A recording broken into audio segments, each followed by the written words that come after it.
Testing, testing, test.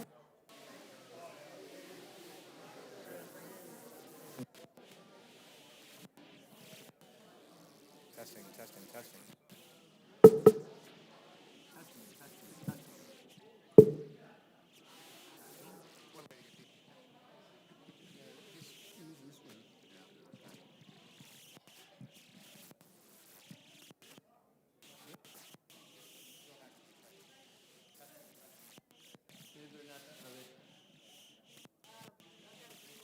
Maybe the system's not on.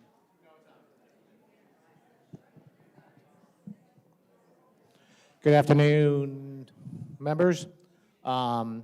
If you want to speak during open forum, there's a sign-up sheet right here at the podium, and the board meeting will be starting rather quickly. Right. Here it is. This is where. Where's Peter? Give it to Peter. Huh?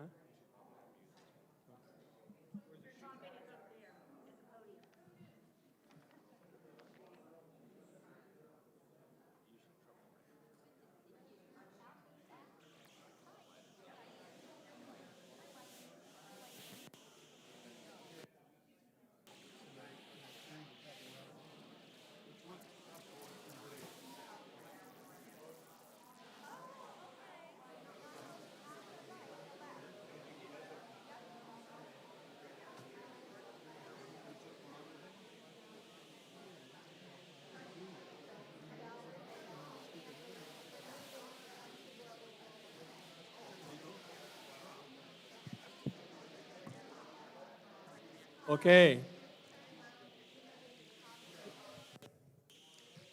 Thank you. We're getting close to the time.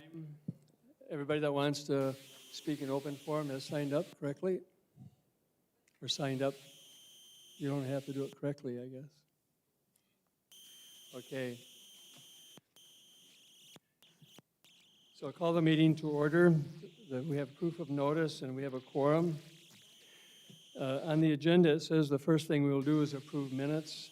But other than that, the first thing we'll do is have a salute to the veterans. So Peter, will you lead that, please?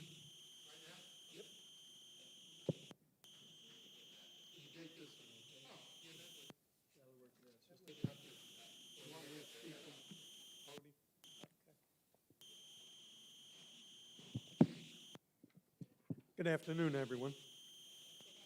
I like the Veterans Tribute.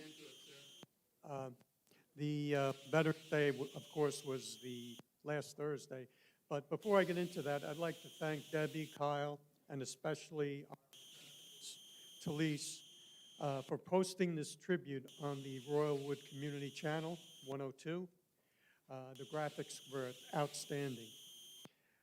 Today's presentation will also be posted on the Royalwood website. World War II veterans. This past Thursday, on November 11th, we celebrated Veterans Day.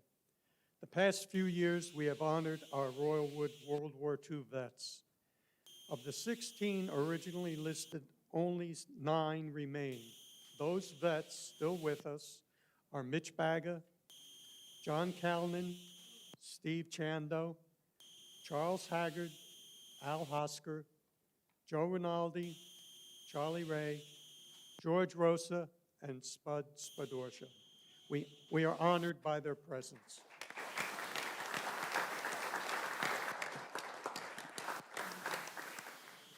Korea War era veterans.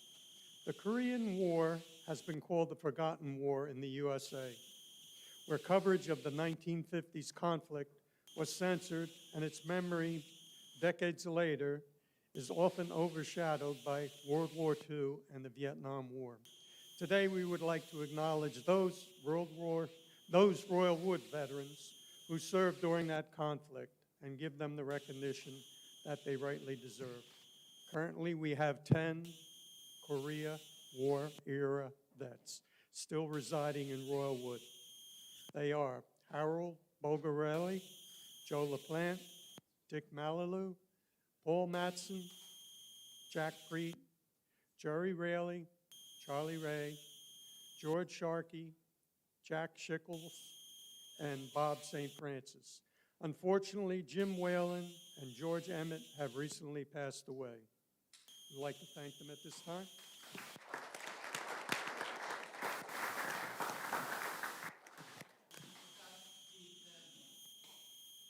No, I said Steve. Okay, I did say Steve's name. Okay, Vietnam War veterans. We've had quite a few additions to that. So what I'd like to do today is also give the names and their jobs during that period.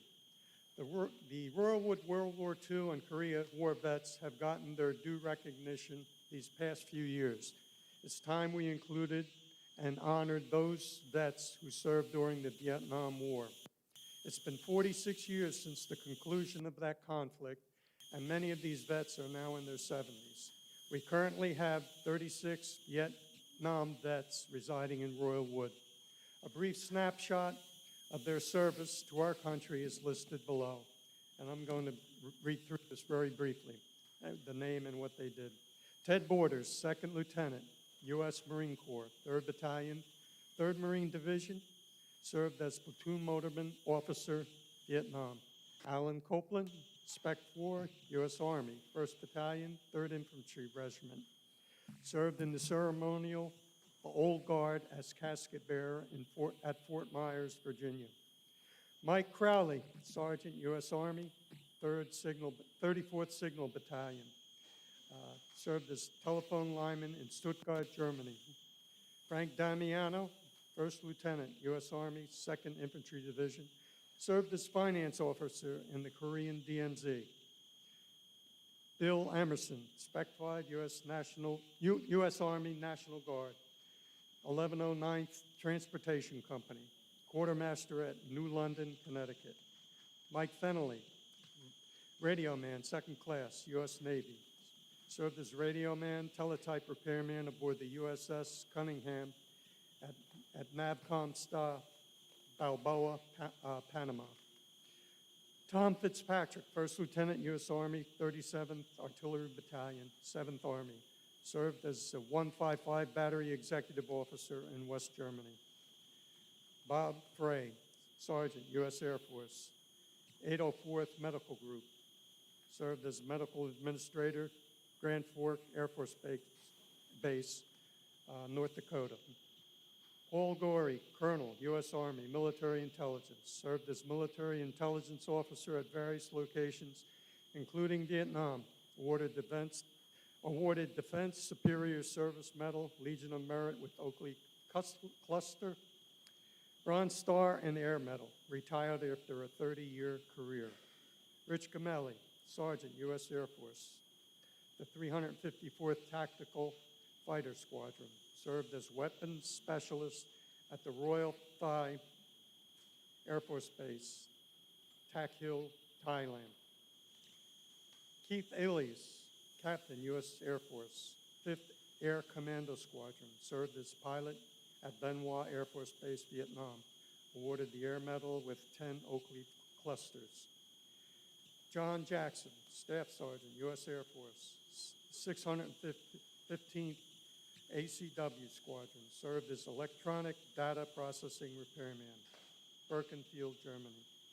Lee Keenan, Spec 5, U.S. Army, Military Assistance Command. Served as Records Clerk, Da Nang, Vietnam.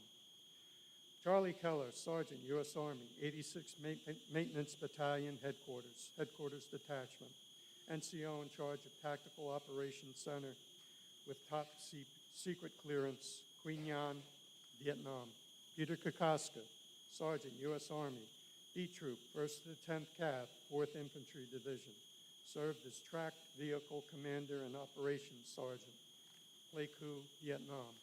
Tom Kokoska, Radar Man, 3rd Class, U.S. Navy. Served aboard the DD Frankie Evans Ship's Radar, Homeport, Long Beach, California. Rick Quiala, Spec 4, U.S. Army, B Battery, 6th of the 27th Battalion, 2nd Field Force. Served as Field Artillery Data Computer Operator, Song Bay, Vietnam. Ron Lautzenhauser, First Lieutenant, U.S. Army, 4th Transportation Command, served as Cargo Operations Officer, Saigon, Vietnam. Andrew Laviano, First Lieutenant, U.S. Army, served as Missile Battalion Commander, Fort Bliss, El Paso, Texas. Richard Lindsay, Petty Officer, 3rd Class, U.S. Naval Reserves, served aboard the USS Randolph as a communications tech, Homeport, Norfolk, Virginia. Joe Looker, Sergeant, U.S. Marine Corps, Bravo Company, 1st Battalion, 26th Marines, 3rd Marine Division, served as platoon sergeant and acting platoon commander. Fought in the Battle of Quezon, Vietnam, awarded 2 Purple Hearts, Vietnam Cross of Gallantry. Barry Meade, Sergeant, U.S. Army, 101st Airborne Division, served as military police, Vietnam, awarded the Bronze Star.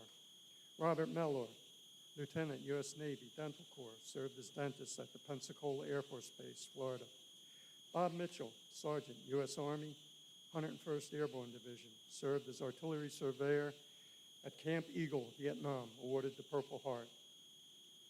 Bob Morales, Petty Officer, 3rd Class, U.S. Navy, served aboard the USS Oriskany on catapults in the South China Sea, awarded the Vietnam Service Medal with Bronze Star, the Navy Unit Commendation Ribbon with Bronze Star. Bill Neville, Sergeant, U.S. Army, 604th Aviation Company, served as helicopter crew chief and gunner at Camp Holloway, Pleiku, Vietnam. Ken Nikolic, Sergeant, U.S. Army, 3rd of the 13th Artillery, 25th Infantry Division, served as medical corpsman at Cu Chi, Vietnam, awarded the Purple Heart.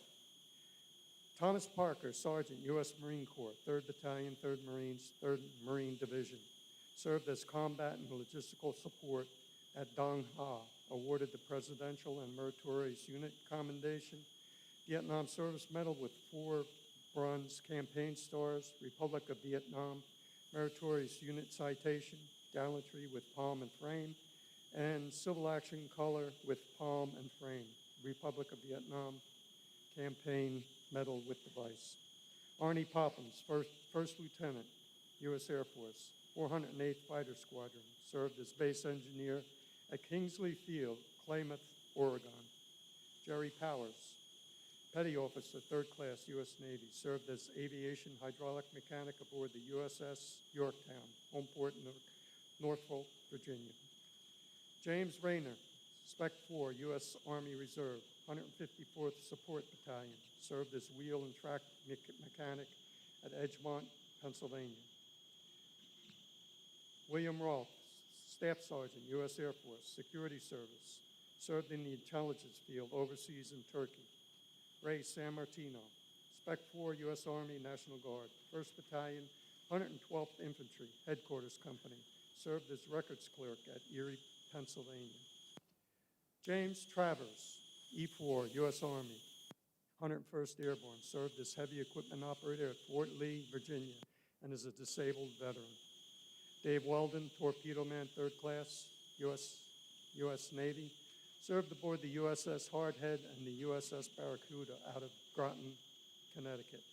Peter Zappi, 1st Lieutenant, U.S. Army, 2nd of the 32nd Artillery, 25th Infantry Division, served as artillery officer and forward observer at Tay Ninh, Vietnam, awarded the Bronze Star and Air Medal. Thank you for your service and welcome home.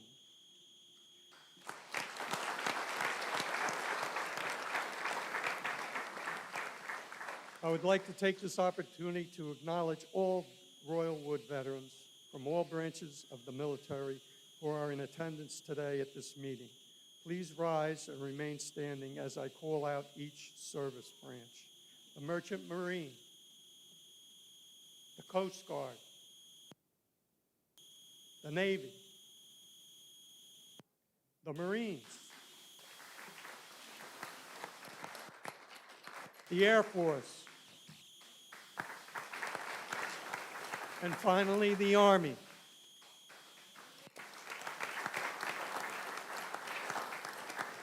Thank you for your service, and God bless America.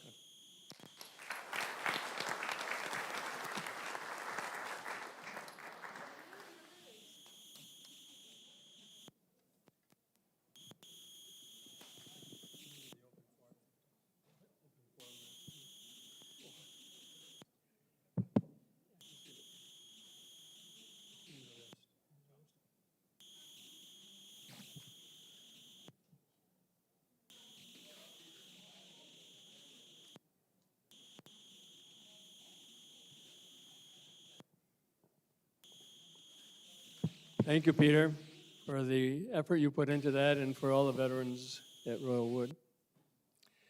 Okay, getting on to the agenda, we have 2 minutes to approve, the minutes from our April 19th minute meeting. And does anybody want me to have them read, or is there a motion to approve? Is there a second? All those in favor? Aye. Okay, on October 27th, we had the budget meeting. Is there a second? All those in favor? Opposed?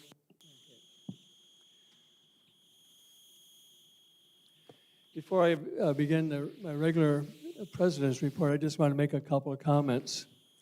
A member guest event that we had last week. We have just completed a great member guest golf tournament. Jim McKetchum and Carl Bell were the committees who made it happen. A great big thanks to those two guys. Thanks to Kyle and the entire staff. The golf course is in great shape thanks to Kevin Ackerman and the crew. Greg Long, the Pro Shop Cart Barn guys, kept us on track, even with changing teams and a little rain on Thursday. Laura Hurley and Chef Bill did a great job with the food and beverages, and the service was great. Saturday night was the largest group we have ever had in the new clubhouse. And believe it or not, dancing continued till almost 9 o'clock, which is probably pretty good for Royal Wood. And as always the case at Royal Wood, thanks to the volunteers, those who serve the beverages on the golf course that help some of us forget the shots that we missed, those who staff the hole-in-one contest, and those who manage the putting contest. As you can see, many had a part in helping make this a great event. The entire Royal Wood community should be happy that this annual event has returned. Thanks again to Carl and Jim and the Royal Wood staff and the volunteers who made it great. It really was fantastic.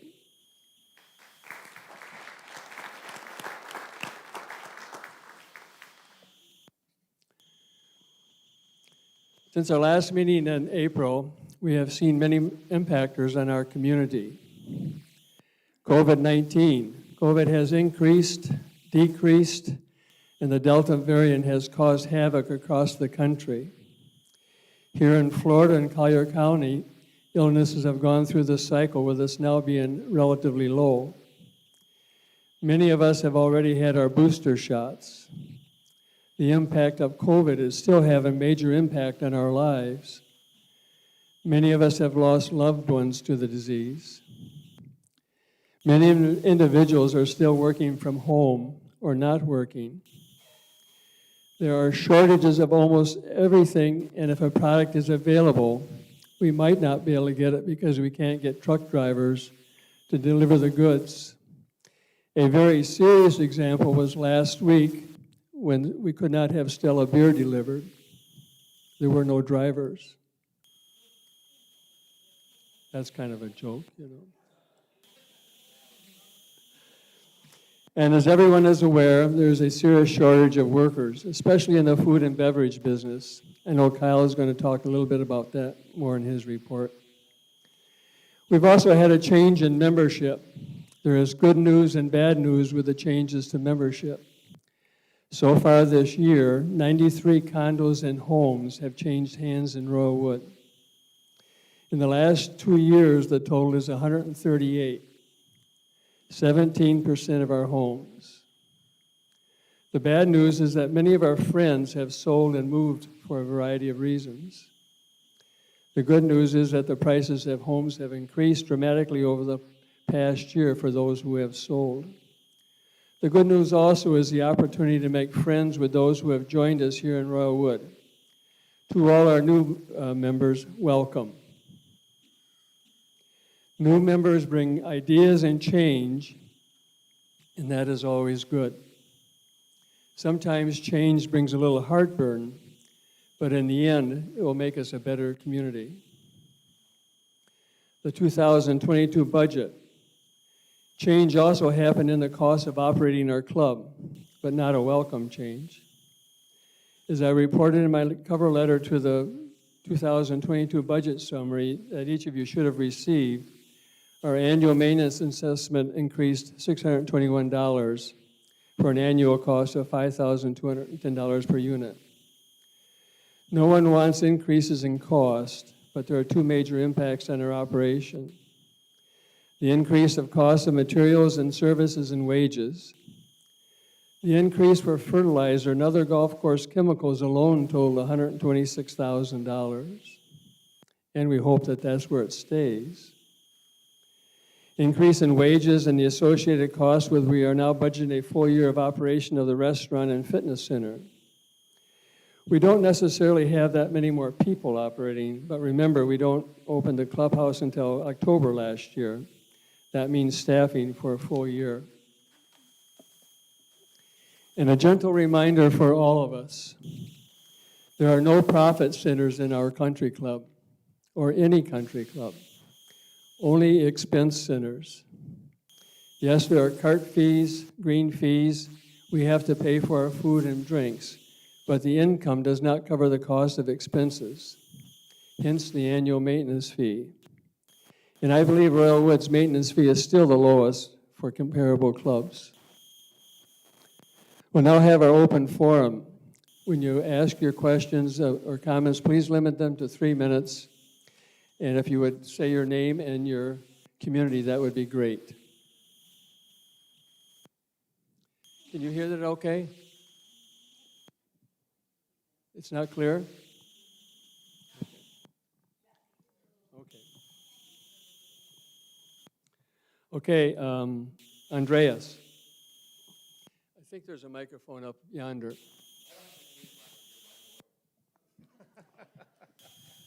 loud, as most of you know. I have a single-family home. I also currently still own a condo in here. The reason that I want to speak is because I'm concerned about the renovation of the condo. Because I think a lot of people are. I've spoken to many in the community. Almost everyone that I've spoken to agrees with my assessment.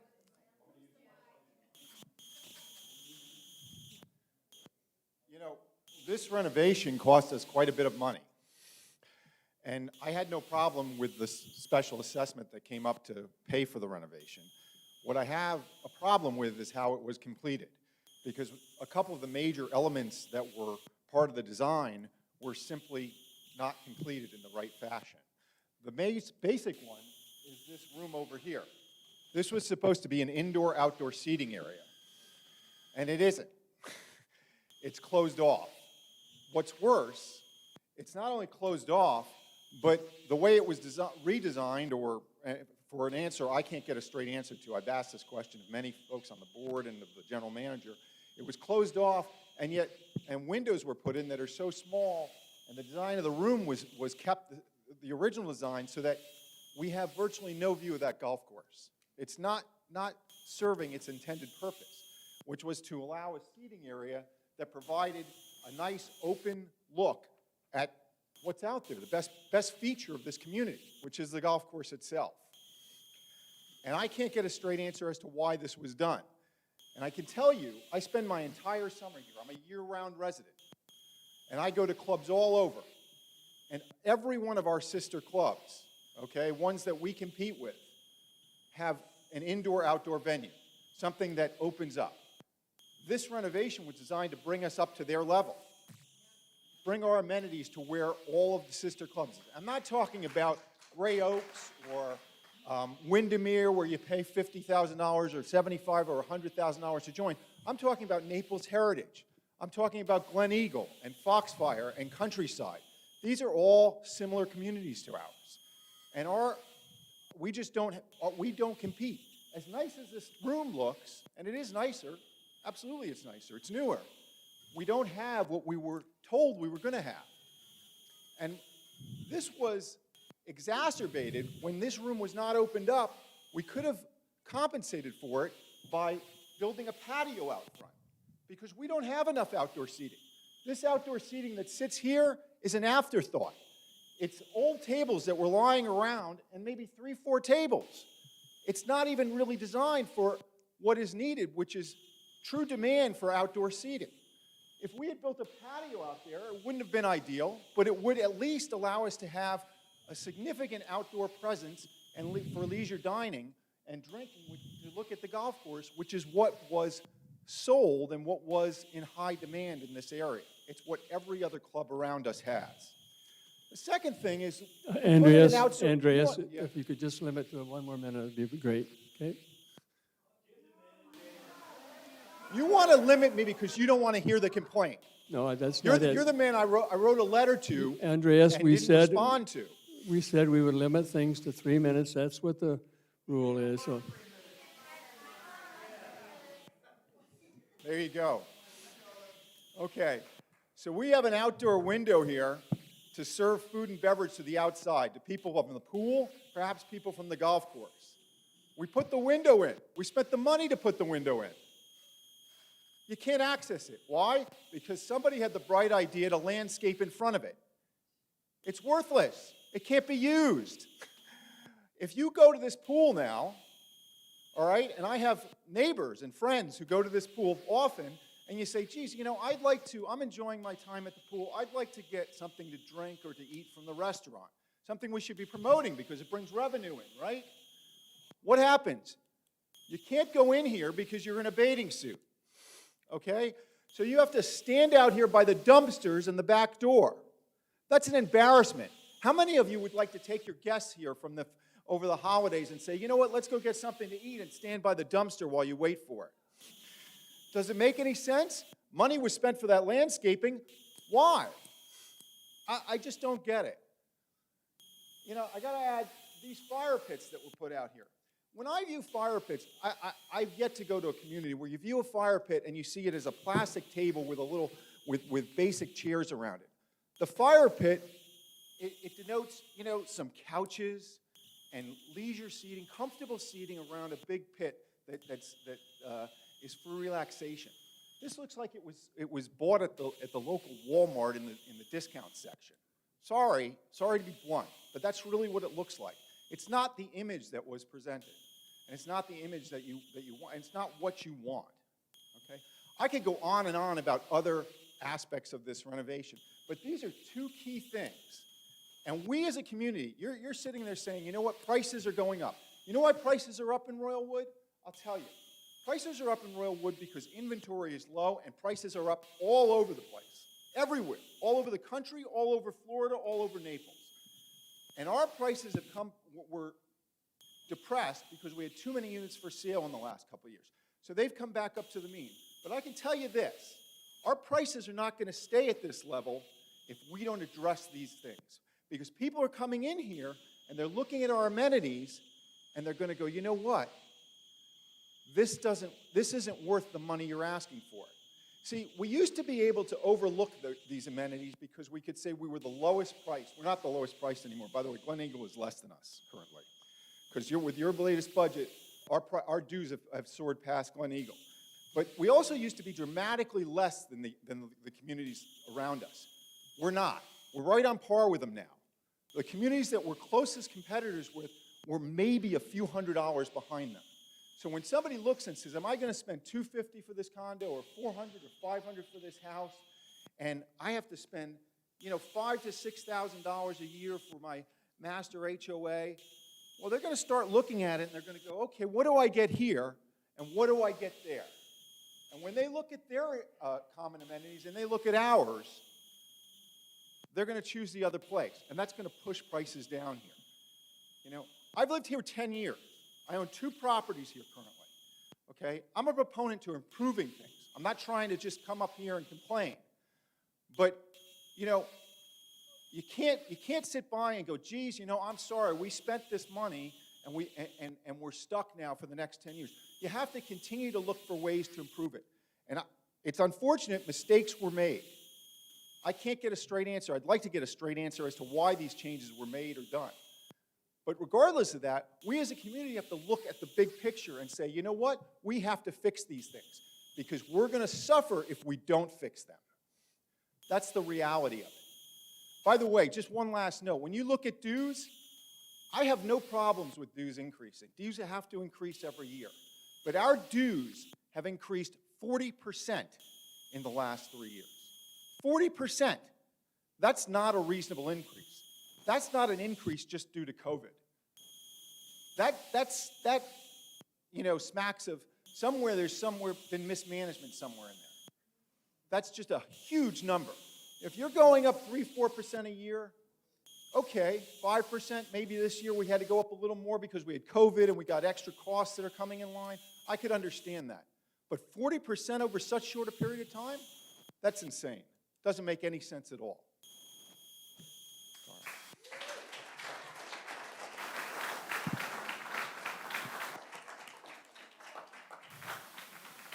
Rayfern?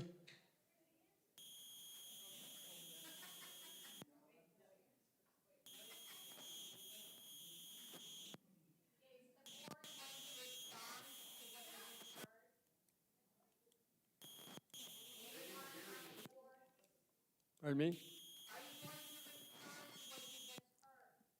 Well, the response I have is for further improvements. We do have a long-range planning committee that was formed, and what people would like to have done, we can work towards. The project was done. I know that there's people that don't like things that have happened. There's decisions that were made during construction that people are unhappy about, and all we can say is that happened. Some of them, I don't know when they happened during construction, but that's the way it worked. So, go ahead, Ray. Okay, there's only one thing he missed, and I'm surprised he missed that. And that was the generator we were supposed to have put in the wellness center in case of hurricanes. That was one of the big items you were promoting. But the Zoom meeting that you had in April of 2021, that was our last meeting, is that correct? That was the last. We had the budget meeting a couple of weeks ago, but that was the last regular meeting, correct? Regular meeting in April. Yes. Okay. I did look at those meetings because it was up on the website. I'm sure a lot of people don't go to the website, don't look at the minutes of the meetings. And there was originally minutes of that April meeting, which were taken down. But during that Zoom meeting, and it was in the earlier minutes of the meeting, Mr. Fred Palmer requested some transparency of the $2 million over our $4,750,000. He wanted to let the people know, what happened. Was it a mistake? Was the planning commission not going into detail? And so they agreed to have Kyle meet with the construction committee and give us a detailed description or a transparency of what happened, what happened to $2 million. And people would like to have known that. But the thing of it is, today, if you look on their website, there are not any minutes for April of 2021. They're just approved today, Ray, but It was already approved, but they're not on. just now. Oh, they're not. Then No, they're going to be on the minutes when we get We back. approved the minutes today, yeah. Okay. Once in a while, why wouldn't we read those minutes so people could then come up and maybe make some comments? All right? That's all I have to say. Thank you. Deb Clark?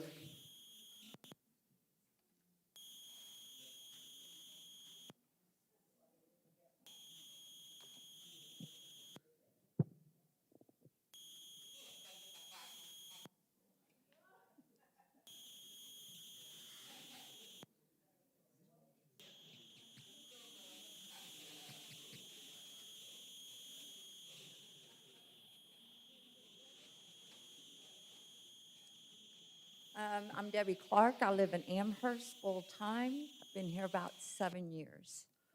I have a letter that was written and was asked to be read in case there wasn't an internet connection, which we do not have today. And I'll read it verbatim, if I can get to it. It has now been 11 months since I first raised my question regarding the items which were deleted from the Royalwood project, and 7 months since Mr. Kinney stated in writing that he would prepare a response after consulting with the construction committee. In addition, Mr. Smith stated much of the same at the last board meeting of the spring. As I have not seen the agenda for tomorrow meeting, could I please ask that you raise the question once again at the board meeting? This was submitted by Arnie Warner. Thank you. I did give Rick Murphy a write-up that, that he hasn't had a chance to probably read, but it's in his mailbox about some of the questions that Arnie had. You have to understand, just to go back to some of Andreas's comments and stuff. In the spring of, after the project was approved, in that spring, the construction meeting, committee and the board had various meetings, and a number of the changes that were made that some people like and some people don't like were discussed at board meetings. So, in fact, they were referenced in the minutes of those meetings.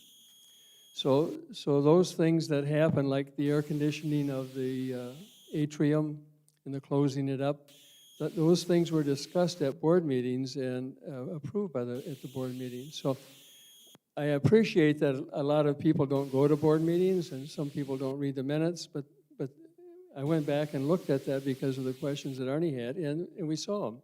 So I'm just please, let me.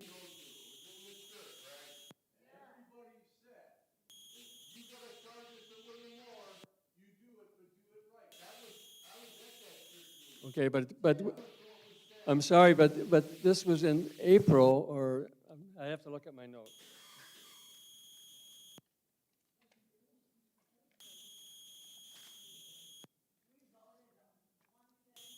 No, I don't think that's.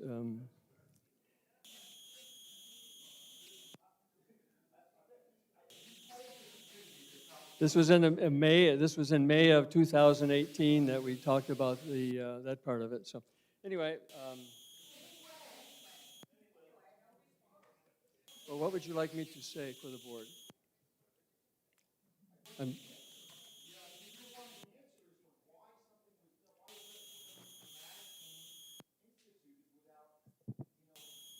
But I just explained those things were talked about at board meetings. They were talked about by the committees, and those changes were made. No, that's no.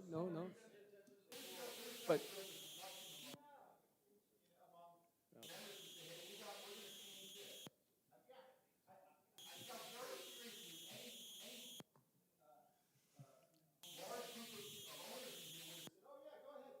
I'm sorry, Andres, but the change was made, and that's the way it ended up. I can't say anything. Okay.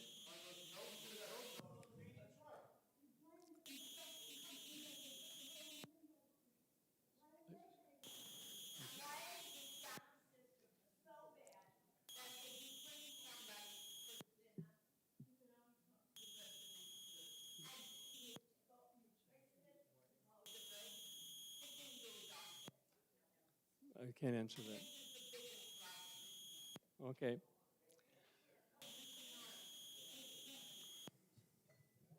Okay, let's go on to the regular agenda. Right? Yep.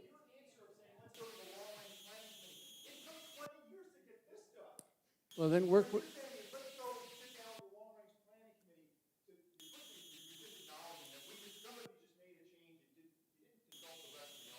That's not true.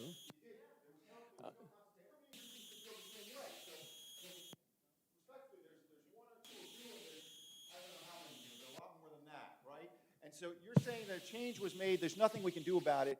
Your response is basically, it is what it is, let's go back and look at long-range planning. Long-range planning means, well, we'll fix it over the next 5-10 years. This community can't wait 10 years to have those fixes made. But it doesn't have to just be that can't. way. That's It doesn't have to be that ridiculous. way, does it? I It mean, doesn't have to be, no. no, but why- because if you want It didn't have to to, be this way either. well, I mean, who stood up, why was the change made at all? I just explained that to you. Andreas. No. People came to the construction, that part I remember, the air conditioning. People came to the committee into the board and said, we want to have it air conditioned, otherwise people won't be using it. I mean, that's what happened. You don't have to agree with that, but that's what happened. That's what happened, and so that's the response. You can.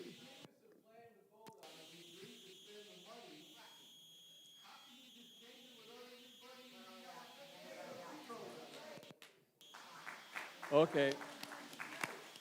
Andre, can I respond to Andreas?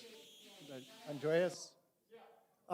You made the point, or it was either you or Ray, that at the last board meeting in April, that there was a discussion around some kind of reconciliation of all of the changes that took place against the original plan. We've been working with Kyle and Ryan to actually get that reconciliation done. I have not seen it. Ryan has indicated that it's in my mailbox now. I think it's appropriate, Ryan, if we can share that with the members to have some kind of explanation why the changes were done. Apparently, the work was put into that exercise. We might as well be able to share that, at least to address some of the questions about why did those windows change, or why did we make this change here. If we can get some answers to some of those questions, they may not like the answer, but at least they have the answer. So if we can get that, at least that is a small step, perhaps, to address this. But more importantly, it is what it is for the time being. I understand the issues, what happened, but what can we do now? What are we going to do to work together to make it the way that the community feels it should be?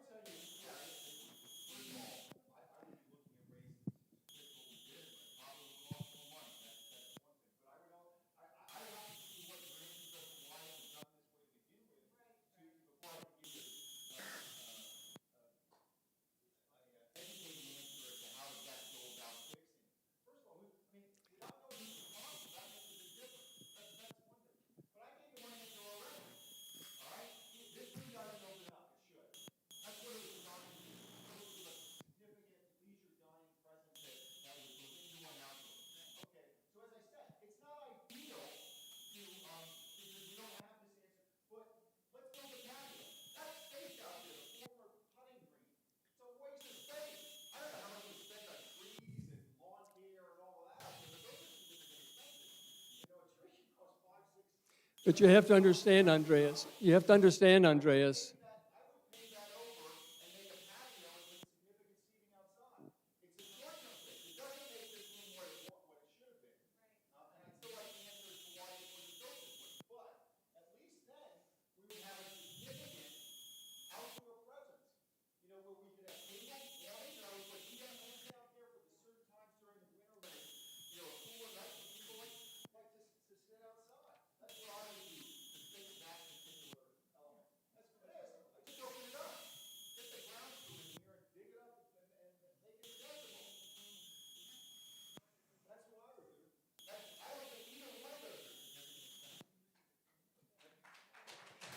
Okay, Can I just say one word? I think until we have that meeting that Rick had talked about and getting this information, this is going to continue. I would have thought it would have been over by now.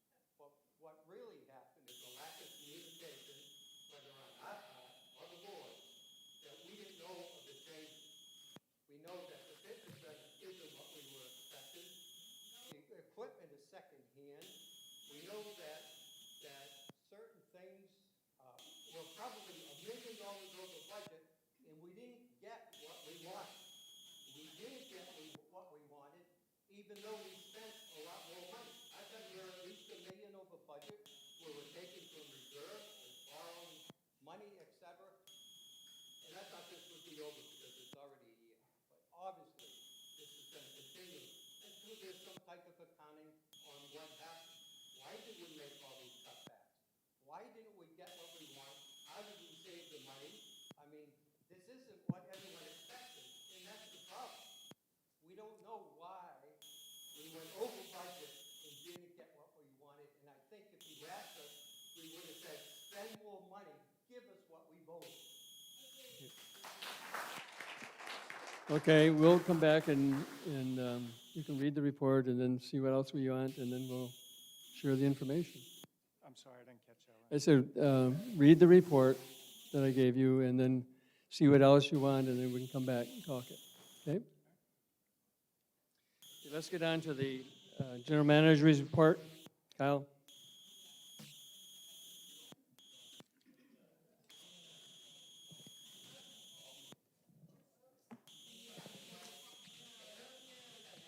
Please, we'd like to go on. Okay, thank you, sir. As you can see, there's been a request to host the Knights of Columbus Casino fundraising event that is sponsored by a member who serves on the board, a realtor who lives here in our community. The date they're looking for is Saturday, April 9th, 2022. And all members would be welcome to attend the casino night. I actually would love to have the event. I was kind of thinking of doing a casino night here at Royalwood. They're extremely expensive to fund a casino night because of the staff that's involved with hosting a casino night and the tables and all of that type of stuff. And since it would be open to all members and sponsored by a member, it's here before the board for permission. There's nothing scheduled on that Saturday night in the early stages of April, and it's before Easter. So, board members want to talk about that?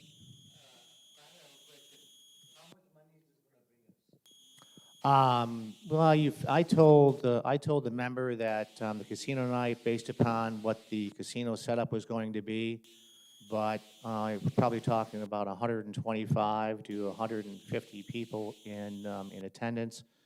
It's a fundraiser for them, but it's not necessarily going to be any type of discount on our part. So it wouldn't surprise me that function that we host that night generates anywhere between $7,500 and $10,000 for the club. Thank you.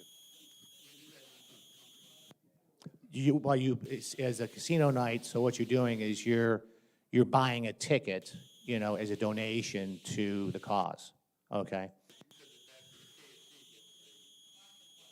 Minus our bill.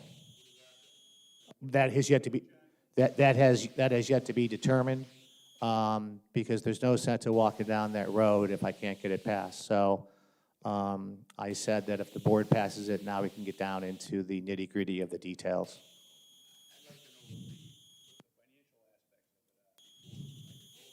I mean, that's it's all be based upon assumptions. They believe they might be able to sell 100 tickets. They might be able to sell 150. We don't know. But you're more than happy to go ahead and take a vote on it, and then I can follow up very quickly before the next board meeting to get a good handle on what I think the true income will be for the club for that evening.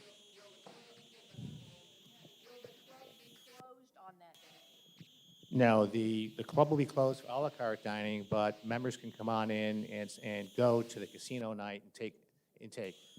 Yeah, members could come on in and go to the bar and do all of that, but we will not have any a la carte dining that particular night because we'll need all the space we can. But if members want to come on in and have a drink in the bar or whatever it might be, they're more than happy to do that. The question was whether or not members would be able to come in that night and have drinks. So we wouldn't close the bar. But we would not have any a la carte dining or anything of that nature, yeah. Kyle, how many people, non-members, do they anticipate would be here that night? Well, they'll probably do reservations, first come, first serve, to buy the tickets. So I'm talking non-members. Non-members. Non-members. How many people do the Oh, well, KC? let's put it this way. The event would be open, to those that are active in the Knights of Columbus and all of that. So it very well could be 125 non-members because only 25 members have actually signed up for it. Okay. And what's the capacity for this event with both non-members and members here that could participate in it? It all depends upon how many casino tables, roulette tables they're going to have, et cetera, et cetera. That's a big, but we would use every square inch of the lobby, patio, atrium, dining room. We use all the space for the setup for that evening. There'd also be stand-up cocktail tables that they would be able to use, so they, as they eat, in their, their hors d'oeuvres and all that type of stuff. Okay, So, thanks. they have typically have hosted it here in the past, when we had a vendor in charge here. They're excited about having an opportunity to come on back. Kyle, can you make an assessment of how much the income will bring, how much it will cost, and what the net benefit will for the club be? Yeah, as soon as I Then can, we can vote on it. as soon as I can get with them and say, okay, what's your estimations? What are you taking a look at in buffet and in the price that we would be charging for food plus gratuity? We can estimate our, what we believe we'll do in beverage alcohol sales. I can put those numbers together pretty quick as soon as I meet with them.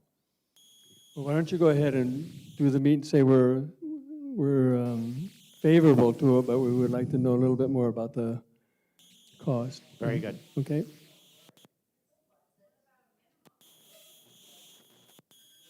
The date was April 9th. Saturday, April 9th is the evening that they're looking for. Kyle, when do they need a decision from us, as let's go or no go? I'm sorry? When do they need a decision from us on, They just, what I'll do is I'll let them know that we'll favor, the board is looking at it favorable. We just need to get some nickels and dimes put together and take a look at what that financial impact's going to be for the, for the club. Okay. So, I'm not sure I'd say the board looked at it favorable, at least from my position. I think there's a lot more information that we need to make any kind of decision on. Well, favorable means that he can talk to him more about getting the information, right? Yeah, oh, absolutely, sure.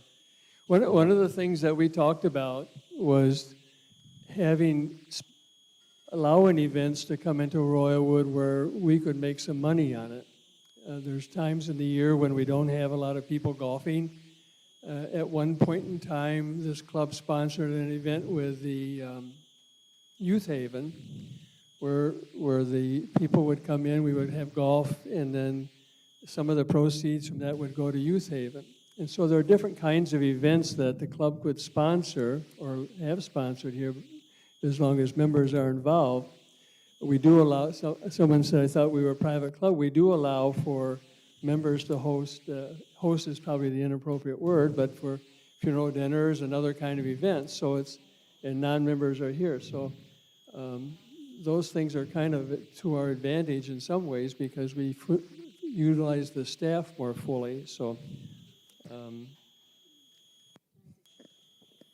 My main concern is that we're having an event at the end of season. There's still going to be a lot of members here, and I want to make sure that if we do something like this, that it's very profitable for us. Yeah, of course.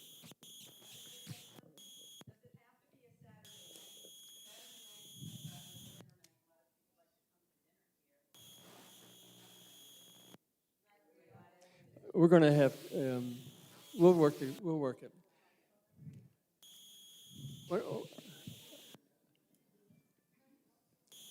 So it would be helpful for a couple of things, and I don't want to sound like a hard-nosed, but this is a board meeting, and so we can't really have all the members talking at it.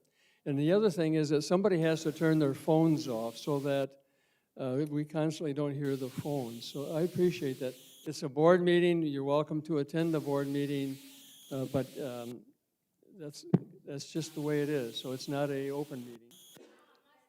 Okay, the next item on the agenda is Kyle's report. Continue food and beverage. But I must respond to that comment, which is extremely disrespectful, because we just had a discussion here, and you kept referencing your prior board meetings that we were all supposed to be attending and participating, and this is what it is, you get what you get, given the prior participation. And now you're saying this is a board meeting and we cannot participate in it. That's correct. So you cannot have it both ways. That's correct. You cannot respond retroactively that you participated, you've had your input, you've had your opportunity, this is post-fact. Were you at that meeting? I probably no, I was not, because Okay, I was not thank an you. owner, but this is how all these meetings work here. That you cannot participate, and then you say, well, we've had those meetings, and you've had your opportunity to put in your 5 cents. Thank you. And then you don't listen to it, and then you have very poor body language and very poor selection of words and phrases. This is not how you communicate with your membership. This is why you have very poor feedback from your membership, because of your communication style. A lot of it is simply communication. It's not the ultimate decision making. It's the communication that is frankly non-existent.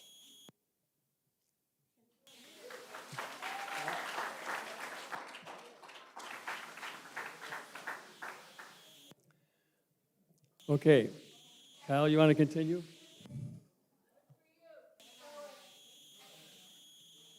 Kyle, you want to continue, please?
No.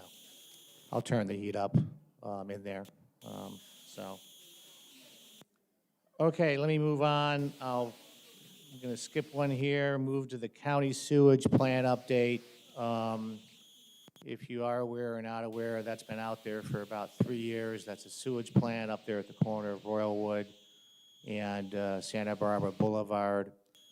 I met with the county staff last week, and the engineer from Stantec, who has got the contract with the county.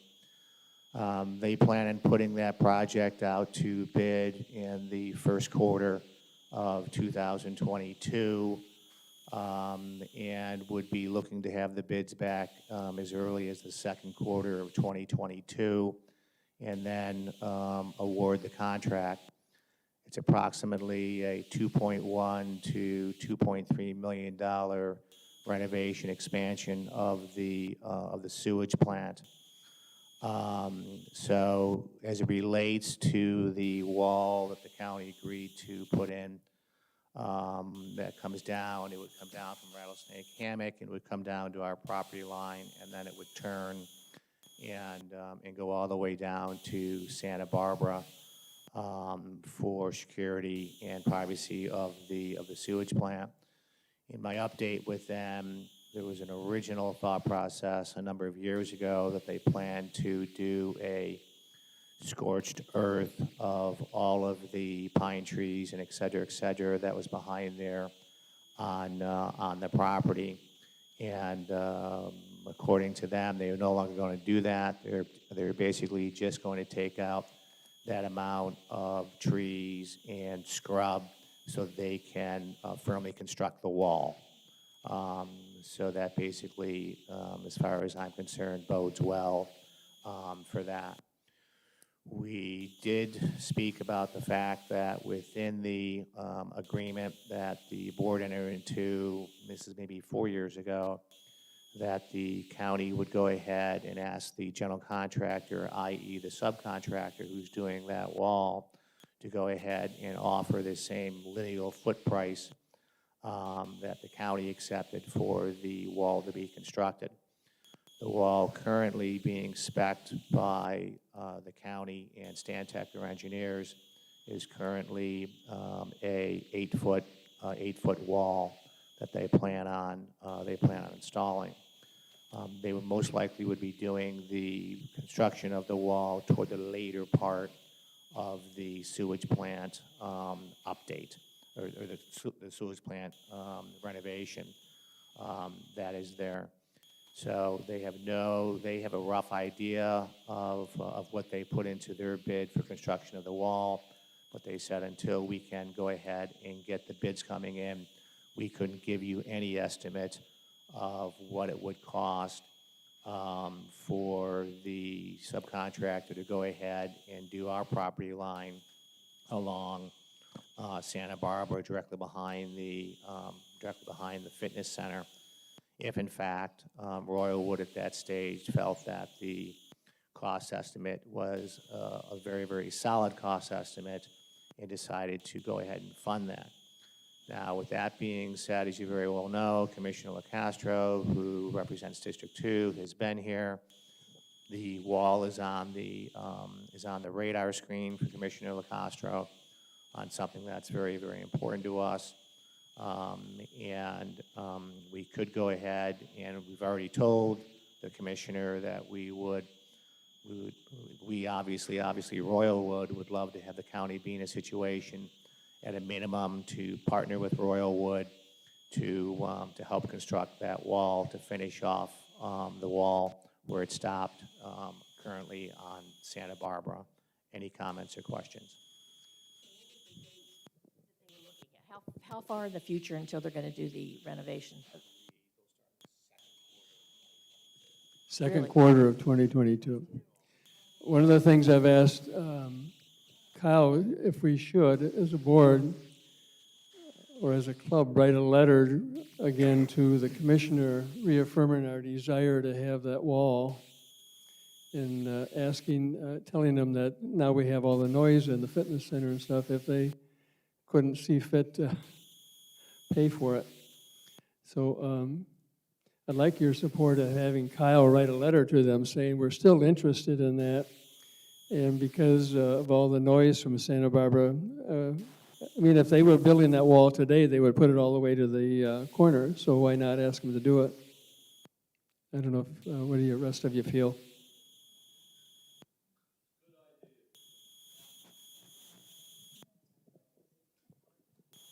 I'm not hearing any downside to, Pardon me? I don't hear any downside to No, but I'm making looking that for request. like a head nod or something so that, from you guys, so that we can go ahead I and do just that. didn't know if I was missing something, Ryan, Yeah. so I want to make sure. Yeah. I don't see No, any it's downside, just, right? we've talked to the commissioner, Kyle has shown it to him, and this would be formalizing our desire to have them at least pay for part of it, if not all of it.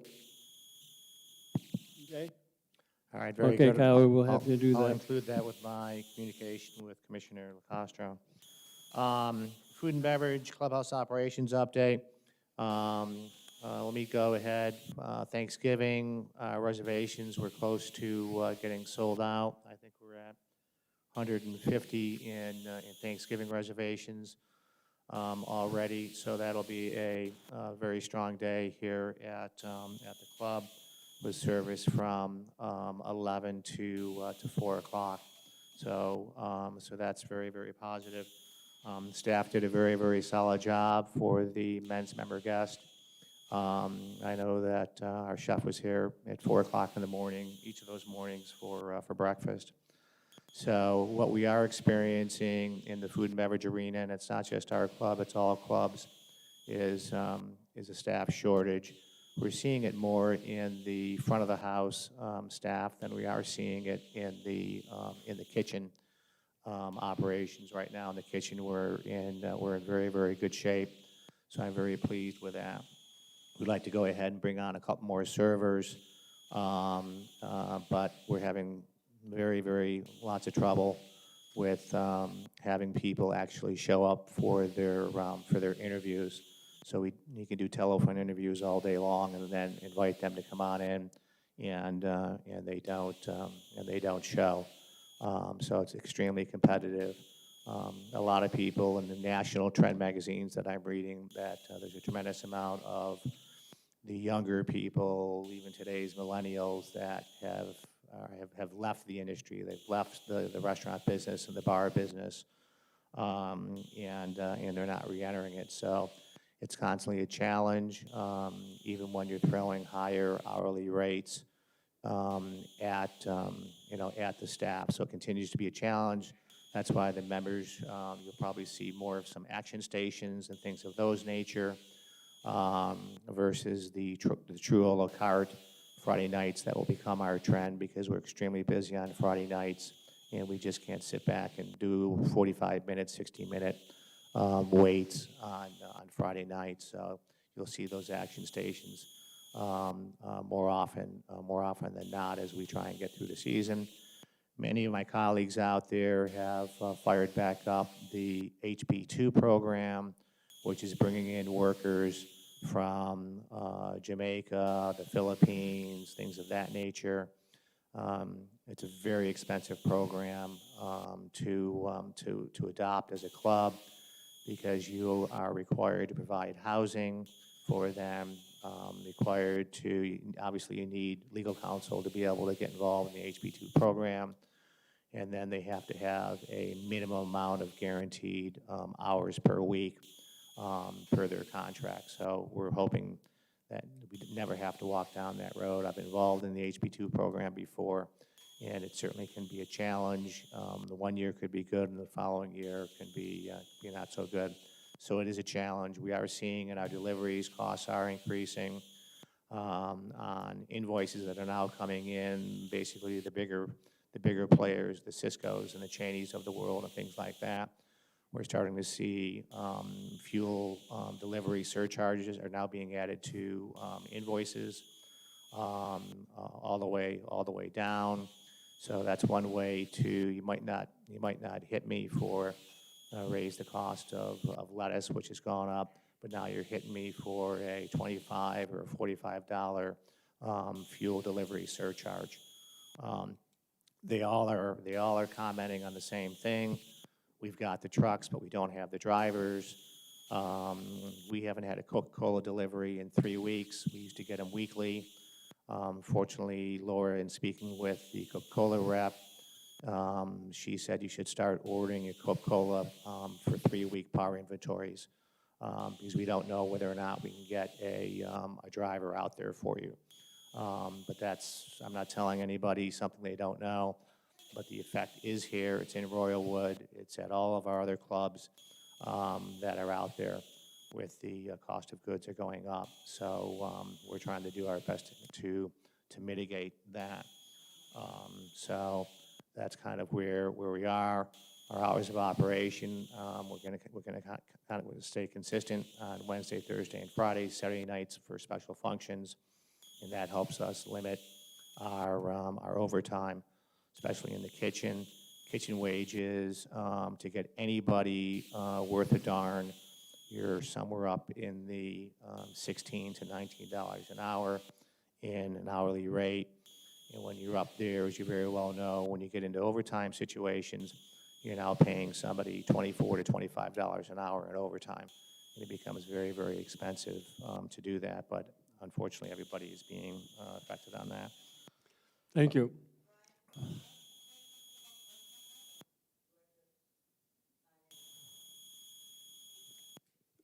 I'll get in trouble if I say no. But I just,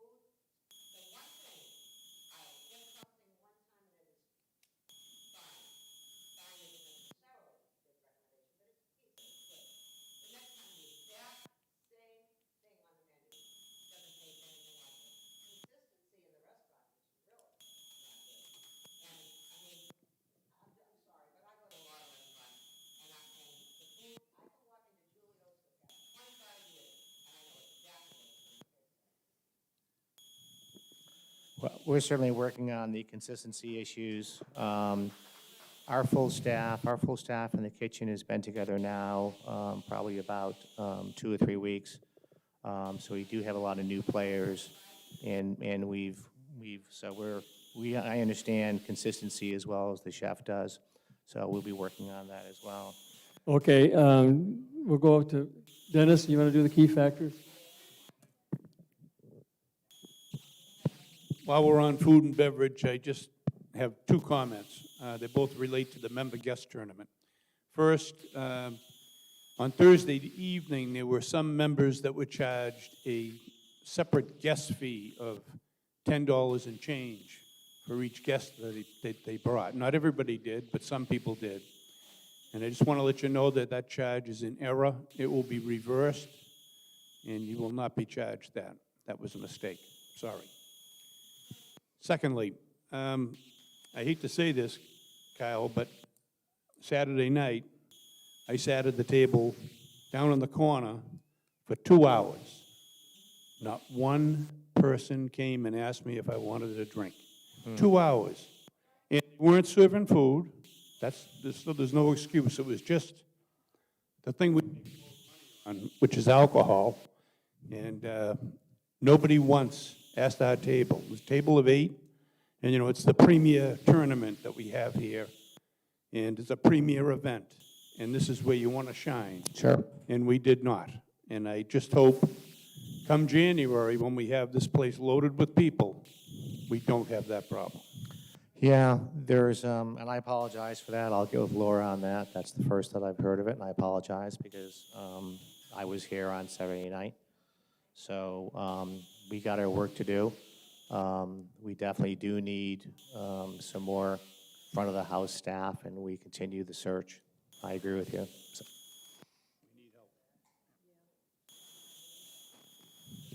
Okay, this is something new that we're going to do. We've never really done this before, but we're going to go over the financial statement for the previous month and the year-to-date as to how we're doing, okay? So net operating cash, we have net operating cash of $1,245,000, and we have reserves of $1,364,000. These are all numbers based on the end of September, at the end of October, sorry. Our earnings in October were $373,000. Our expenses were $377,000. We had a loss of about $3,800 for the month. Year-to-date, our income is $4,012,000, and our expenses are $3,910,000. For a year-to-date income, this is before depreciation, of $102,000, which is $103,000 over budget. So we're doing pretty well. I think there'll be some further expenses over the next couple of months, maybe in the restaurant and on the golf course, that are maybe going to be over budget. But I just want to give you some of the highlights of the different departments and how they're doing.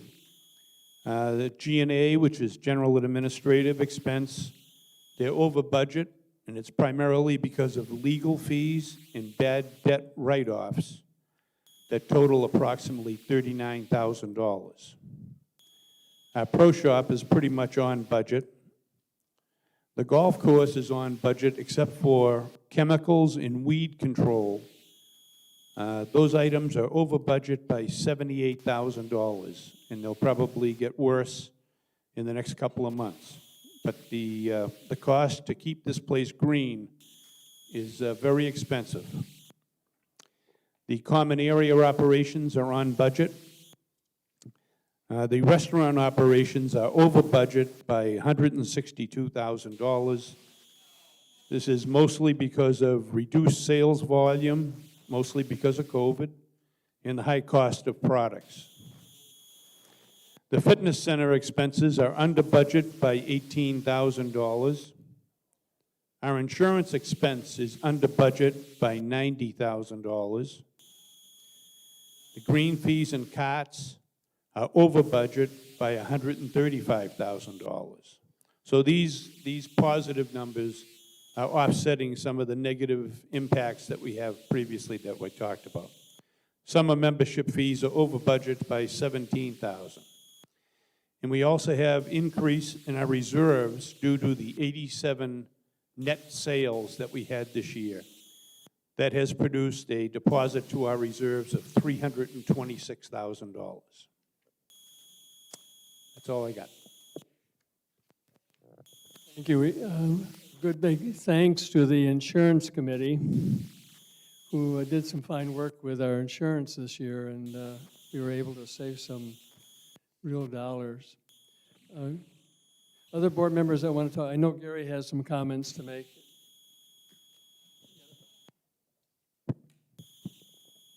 Just a few things here. The Golf and Green Committee hasn't met yet this year. It's meeting this Thursday at 3:15 here in the clubhouse. Just a couple golf course updates since we last met in April. I know everybody was expecting to get our brand-new shiny carts in December, but with supply problems all over the world, it affected the delivery of our golf carts. So we are expecting them in late February, early March, and Kyle had just talked to the rep a few weeks ago, and they're still on path for that delivery. So, but when they notified us that they were going to be delayed, we did some renegotiating with them, and the cart fleet will appear a little different than we first thought. We're going to have the royal blue color on the carts. If you saw the demo we had out last year, the carts will be that color, and also we're going to get the tinted non-glare windshields in them as well. And that was a nice upgrade we got for a very minimal price, what they usually charge. So they're going to look pretty nice, and I hope everybody likes them. And remember, we're going to have the 10-inch GPS screen right in the middle of the dash on those. So our carts were going to be fantastic. I talked to Greg a couple weeks ago also.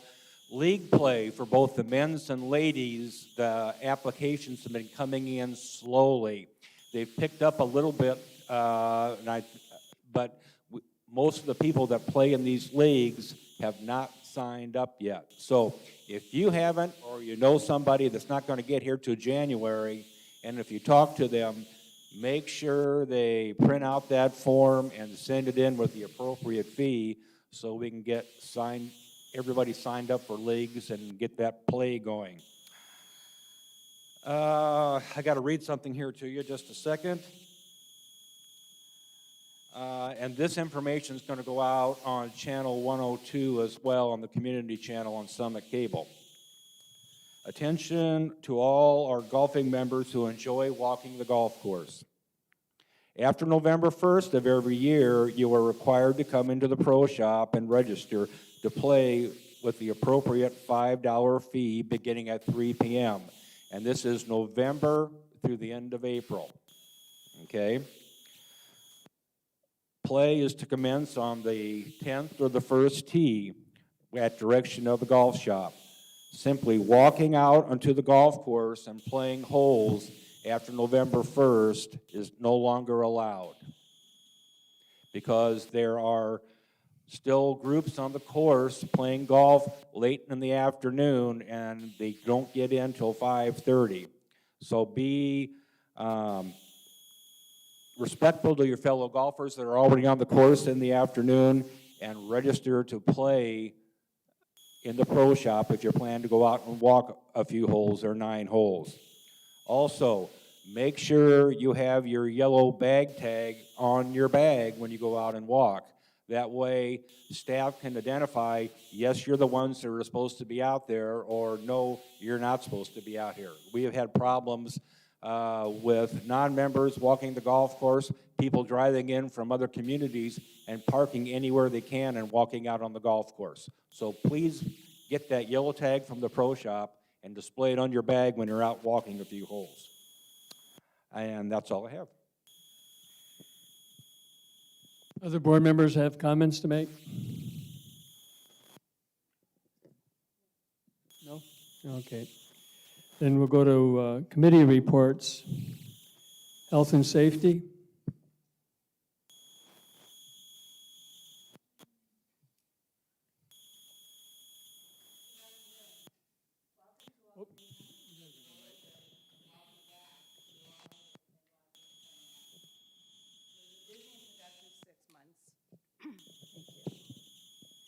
Many improvements and repairs were made to the parking lot of the clubhouse, fitness center, and pro shop. The new signage in the parking lot has definitely helped in directing the traffic and providing safety to the pedestrians using that area. 4 new handicap parking signs were added in front of the fitness center. These spaces are for the fitness center only for a period of 1 hour. They are not to be used by the golfers. The sidewalks throughout Royal Wood were repaired by a professional company. The areas that have to be filled and smoothed can be taken care of in-house. In spite of all the no parking signs by the practice green at the tennis courts, people are still parking at the side of the green and obstructing the flow of traffic on the cart path. I have asked Kyle for the signs to be elevated so people can see the signs at eye level before they exit their carts. Also, we have a designated parking area for golf carts by the tennis court fence. The parking area is installed to accommodate 8 carts when parked facing the fence. If the carts are parked horizontally, there is only room for about 4 carts. We appreciate your cooperation. Someone asked me if Royal Wood would consider CPR training for our residents. I contacted Collier County CPR for information. Basically, it's a 2-hour class, and the cost per person is $45. The instructors are firefighters and paramedics. They will show us all the different techniques of ventilating someone in cardiac arrest and choking. No one will put their mouth on anything. The CPR instructors will come to Royal Wood and have plenty of equipment for everyone. There is no limit to the number of participants. We are thinking that sometime in January would be good since everyone will be back by then. I will send an email blast to the members of Royal Wood, and if you are interested, you can contact me, Elaine Sanders. Pam Bethena has diligently monitored the speed radar cameras. Because of some glitches, we returned the original units and they were replaced with new cameras. Royal Wood Boulevard has very high volume of traffic. In October, Pam reported that 45,139 vehicles were recorded on the boulevard. October had the highest number of speed violations for the 2021 year to date. The strange thing is that last February had the least amount of violators. The number of vehicles will increase after the holidays. We all have to be cognizant of our speed and consider the safety of our friends and neighbors. On October 20th, 2021, Royal Wood hosted a meet and greet with Collier County Commissioner Rick Locastro. Before the meet and greet, Kyle and Linda Glardy met with Rick to inform him of the concerns that we have, such as finishing the wall on Santa Barbara Boulevard and the Rattlesnake Hammock median. Of course, having worked on getting the median issues resolved, it caught my attention. Rick said that he spoke with Tony Kawaja, the chief traffic engineer of Collier County, regarding the median. Tony told him this project is currently on the unfunded safety and capacity needs list and will be evaluated annually to possibly move it to the funded 5-year program. At the completion of the Santa Barbara extension in 2010, we are told that the median would be closed due to the expected increase in traffic from the Santa Barbara extension. Since then, there have been several high-density communities added to the Santa Barbara Rattlesnake Hammock area. Now, 11 years later, the county has put us on the back burner again. The Health and Safety Committee proposed to the Master Board painting a 7-foot-long message on Royal Wood Boulevard pavement, displaying 23 miles per hour. The signs would possibly be located at the maintenance building traveling north and in between Amberley and the maintenance storage area by the 15th green, traveling south towards Rattlesnake Hammock Road. We thought that these locations would be best since they wouldn't be in front of any homes and they are open stretches of road. The proposed locations are the areas where drivers accelerate and are most troublesome. The signs will be a reminder of the speed limit in between the speed radar cameras. Our committee feels that this is an important addition to Royalwood. The Health and Safety Committee is available for suggestions or comments to make our community safer and healthier. Respectfully submitted, Elaine Sanders. Thank you, Elaine. Ryan, if I may add, our AED units, the two AED units that we have, I believe are out of date. Kyle, you're gonna look into to see if we need to replace them and how much it'll cost.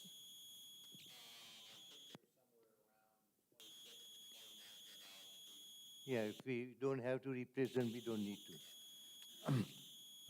Now, number two, you're gonna ask what is the company that provides the radar over here, ATS?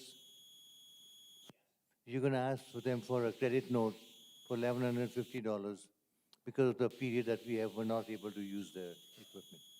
Thank you. For the 23 mile an hour, I'd like to add that to new business if we can do that. The request from the safety committee. Is that okay?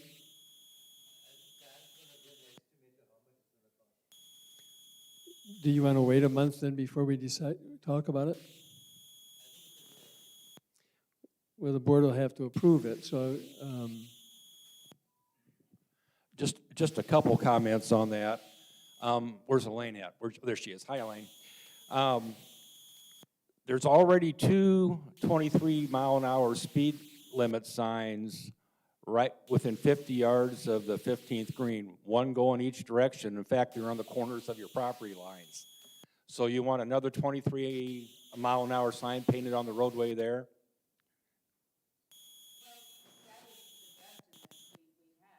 Okay.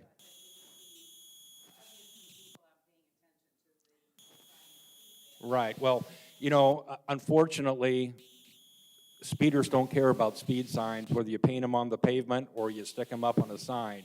People are going to speed. So I'd just be curious, so how much is, number one, how much it's going to cost to do this, and how much it's going to cost to maintain it every year before we have a vote on it.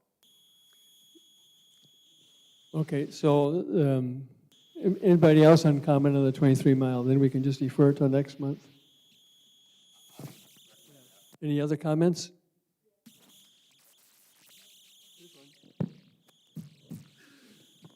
If we ride on the roadway, do we still need to do a vote of the community? Because we're changing what the road looks like.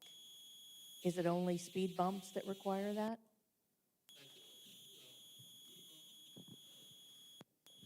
I can only give my opinion. We just painted a crosswalk here for the carts, and we didn't have to get approval. So I'm guessing we can paint the speed sign in the middle of the road, yeah, unless we make it real thick.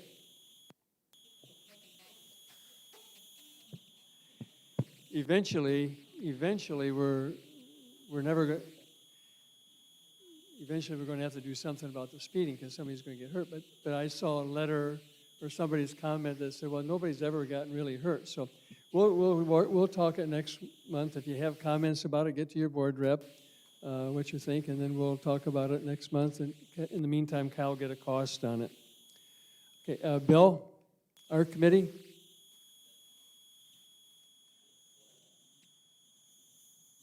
Probably thought we forgot about you.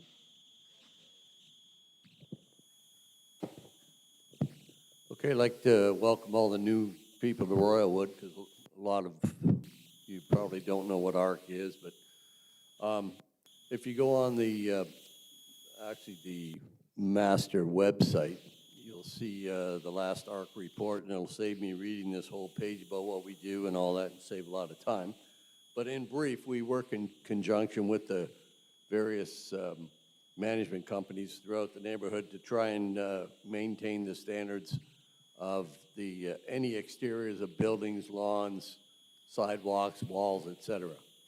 So rather than read that whole page, the majority of our time is spent resolving matters in the single-family homes, as they continually have requests for exterior changes, as well as issues in exterior maintenance that they need to be resolved.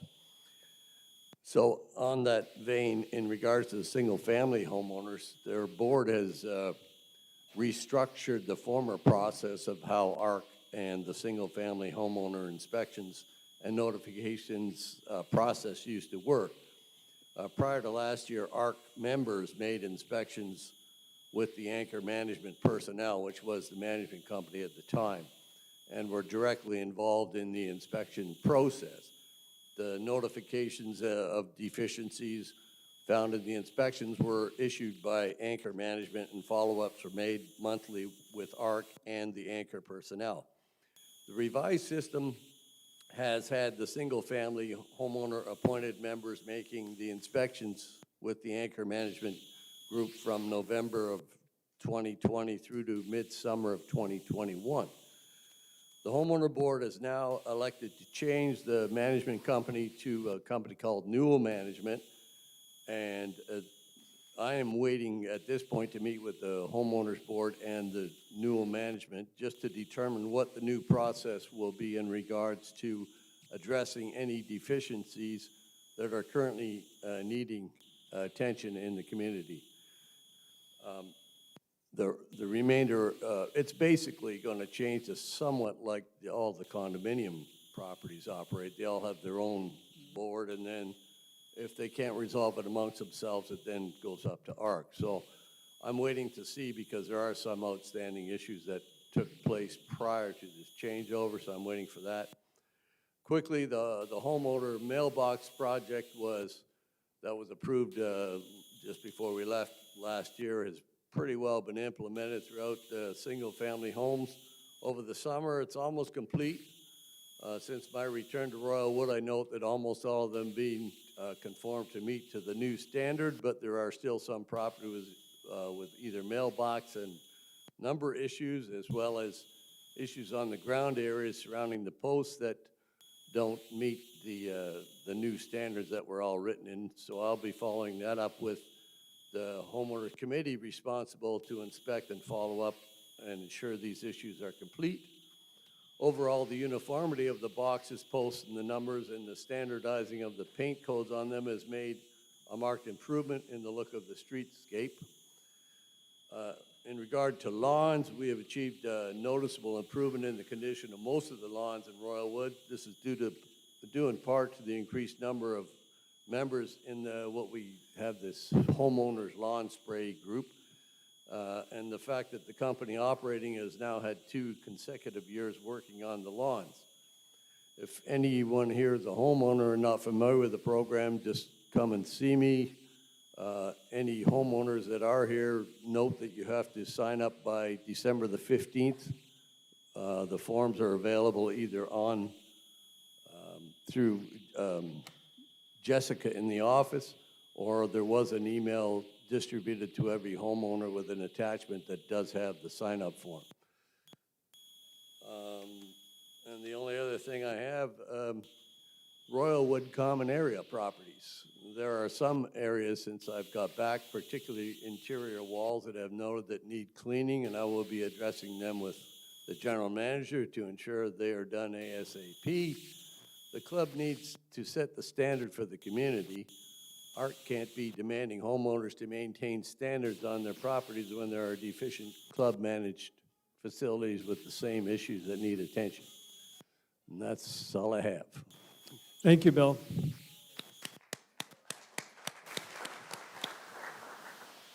The ARC committee is the one committee where the board has to approve the membership each beginning of the year. So at the December meeting, we'll formally approve the ARC committee. So Bill, if you can just get with me, we'll make sure that everybody on the board is the ones you want, and then we'll approve that at December meeting, okay?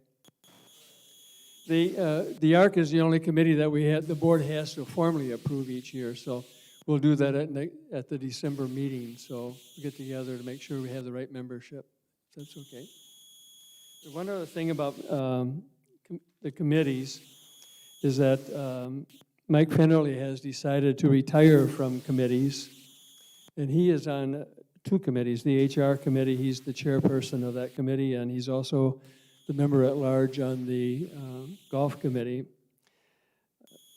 We're working to get a replacement on the golf committee, and they have their first meeting next week. And then on the HR committee, I've asked Linda to be the president until March, and then I'll join that committee until March. We're both exiting the board at that time, and then the new president can decide what the membership should be. Okay, and old business is review of the board goals. And considering the length of the meeting and all the fine work that we've done, I just make a couple comments on it, and then we'll go to the next one, if that's okay. Everybody ought to know that the website has been updated. And so if you haven't gone to the new website, you should look at it. There's one community within Royalwood that has its own website. Which community is that? Is it Amberley? Okay. It would be nice if, one, if all the communities had their own websites, and two, if Amberley would give Debbie the link to get onto that website, because then anybody who goes to the Amberley page then could click on that, and they'd be able to find all their documents and so forth. That's one of the things that kind of gotten lost in the transition. So if you would do that, that would be very helpful. And if all the communities have their own websites or develop them, and if Debbie has the link and can put it on our website, then if you're looking for information on your community, you can just go to that versus struggling right now, or it has been. So we'll keep working that. Is there anything else? Long-range planning, we do have a committee, and you... Yeah, last fall, we reinstituted the Long Range Planning Committee. Several of our members have reached out to me with interest in participating on that. We do not have representation from all villages or all single-family homeowners. So if you have an interest in participating on that Long Range Planning Committee, I think we heard quite a few ideas that came up earlier today that we can start our list with. But if you have interest, my mailbox is right inside the office area. Just drop a note in there expressing your interest to me, and I'll be sure to contact you and get things rolling probably right after the first of the year. Okay. The next item is committee charters. Jamshed did a lot of work with all the committees on updating the charters, but the April minutes doesn't show that we approve these charters. So I would like to formally approve the charters. All of you have a packet in front of you of the charters. I'd like to approve the committee charters, and then as the committees meet and work, if they need to update these charters, then come back to the board and do that. Does that sound like a fair thing to do? Okay, so is there a motion to approve the committee charters? So moved. Is there a second? All those in favor of approving the committee charters, say aye. Opposed? Thank you. The next master board meeting is December 13th. I know that there are two people that will be attending via the phone. I have the schedule in front of you, and then the next one is January 17th. The annual meeting is March 14th. So just as a reminder. Is there any other business?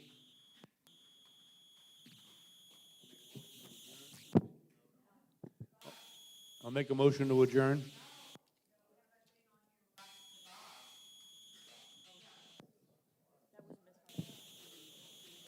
So that's correct, thank you. There has been a request that the board designate a limited area for smoking of cigars.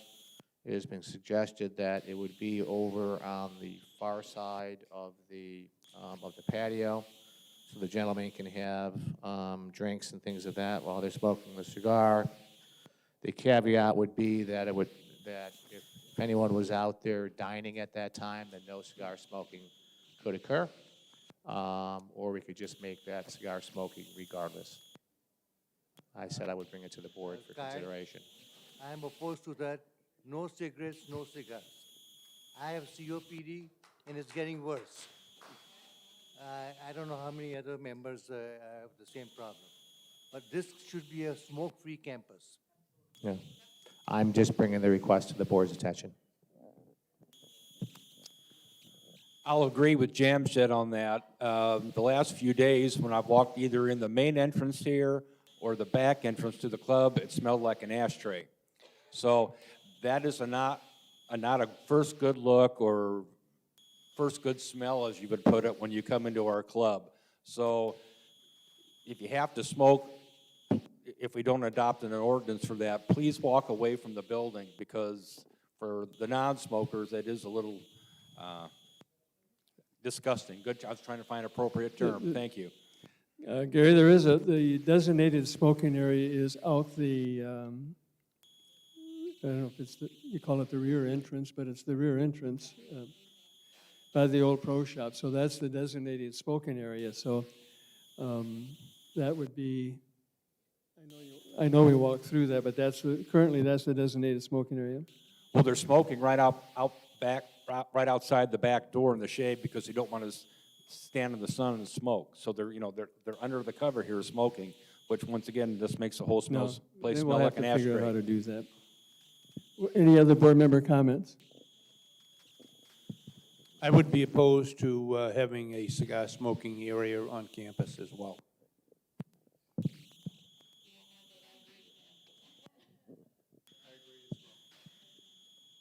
Okay, so it's pretty,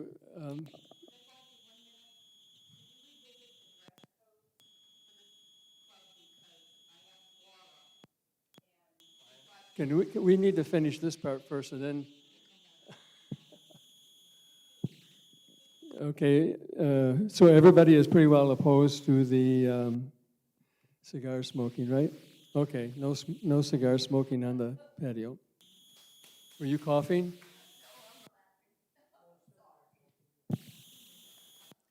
Okay. Dress code, what was your desire on the rest?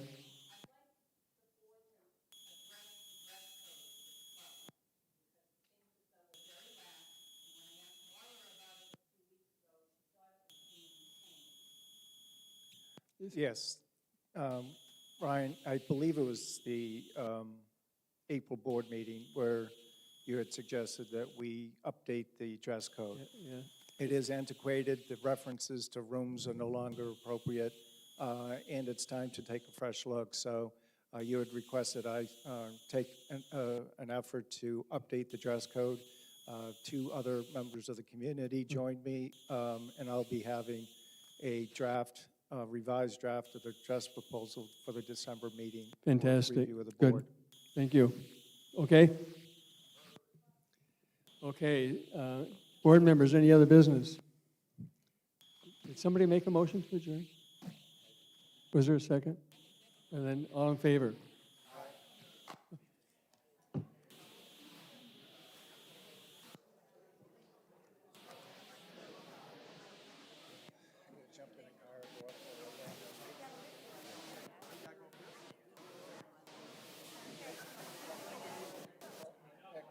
Give it to Gary. Gary. Yeah, Gary's the one that's, he's the one that's working on it.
Summer there.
Have a good day, folks.